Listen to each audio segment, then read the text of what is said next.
Hi, I'm Dan Danford. We're doing a series of podcasts for Dad's Divorce called Money Made Easy. We take a question each week that's been posed by somebody who's been visiting the website. This week's question is pretty interesting, actually, about Social Security. I've heard that the longer you wait before taking your Social Security benefits, the bigger your checks are. So when should I take my Social Security benefits? Why wouldn't everyone just take it later? Terrific question, one we grapple with basically almost every day in the office, because as people get ready to retire, as they near retirement, they start thinking about all the options related to retirement. And obviously for most folks, Social Security is one of the big issues. Now these numbers aren't exact. I'm just going to talk about some kind of general examples here just to give us something to talk about. So let's pretend for a second that your retirement age is age 65. And let's also think that if you retire early, you could take a reduced benefit that's $800 a month, and that if you waited until age 67, your benefit would be $1,200 a month. So as you contemplate retirement, you're considering which one of these to take, the $800 a month, $1,000 a month, or $1,200 a month. And that really is kind of the crux of the matter. If you can tell me when you're going to die, I can tell you which is the best choice. Unfortunately, that's a variable that none of us have in advance. So now it becomes an issue of what's my best guess about what's likely to happen, and based on that best guess, what's my best choice. Now, let's also start out with some just basic rules about Social Security, because these are really important that you understand the rules, okay? So there are a couple of them. First of all, what your actual full retirement date is determined by your birthday, okay? And it's kind of interesting because there are different schemes that are involved. Like my full retirement birthday is actually higher than my parents' full retirement birthday.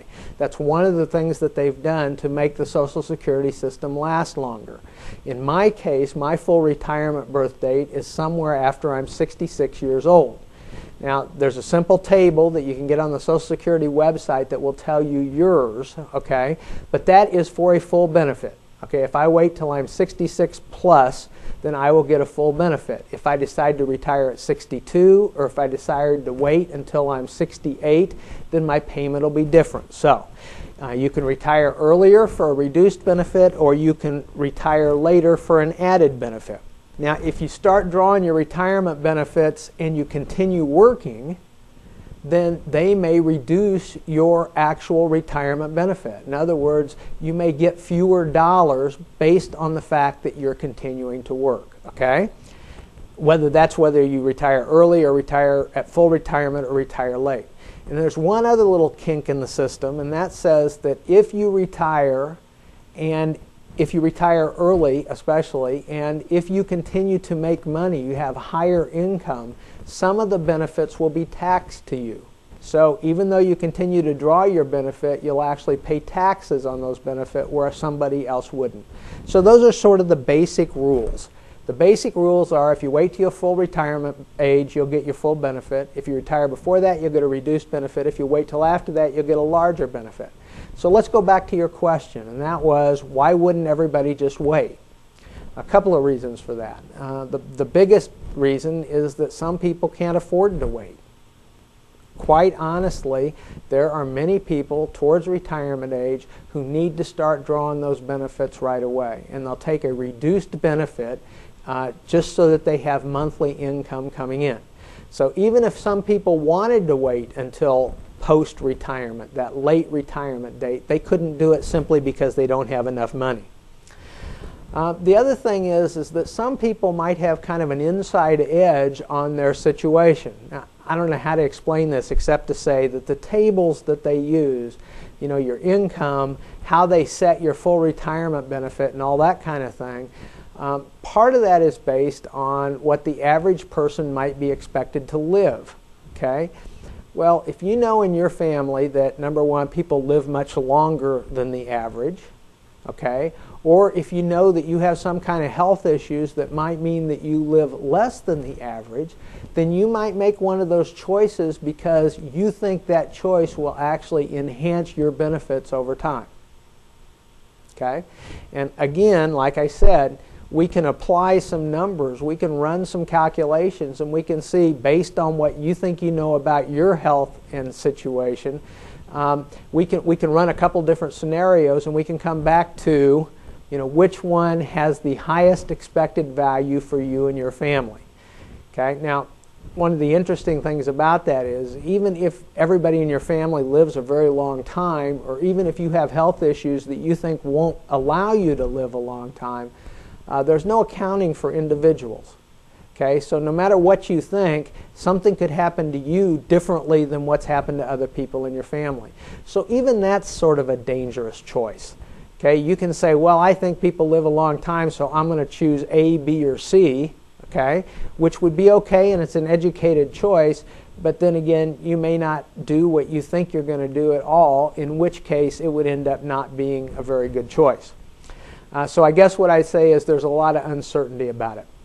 Now here's sort of my bottom line on this whole discussion, because I talk about this with retired folks all the time, or people who are getting ready to retire. There's so many factors when it comes to retirement. There's how much other income do you have? What's your likely spending going to be? Some of the studies that we see today say that there are actually 3 different periods within a retirement, and it goes something like this.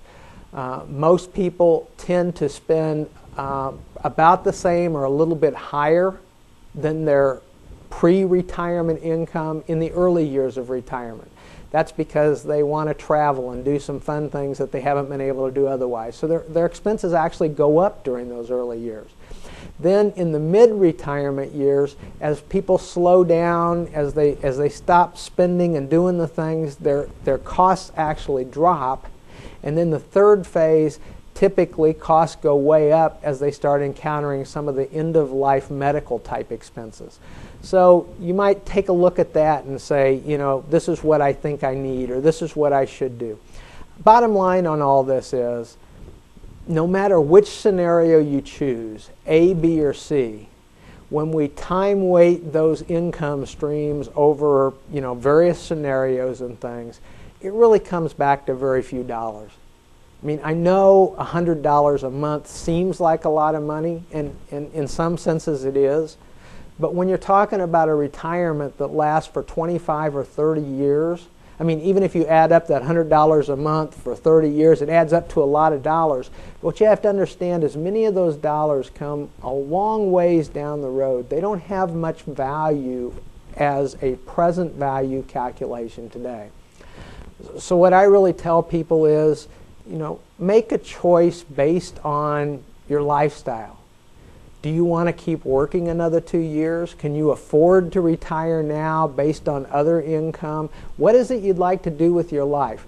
Make the choice based on that, and then use the Social Security to help you accomplish what you want to do. I genuinely don't believe that the dollars involved are so much that people ought to agonize over this question. And yet, many people, are really wringing their hands trying to decide what's the right thing to do. I'm glad to sit down and help people run some scenarios and look at things, but the bottom line is I don't think that's your first choice. I think your first choice is what's going to work best for you and your family in terms of, do I retire now? Do I continue to work? Do I want to work part-time while I'm retired? Make those decisions first, and then let Social Security help you do what you want to do. Okay, that's it for another week of Dad's Divorce and Money Made Easy. We'll see you next time. Thank you.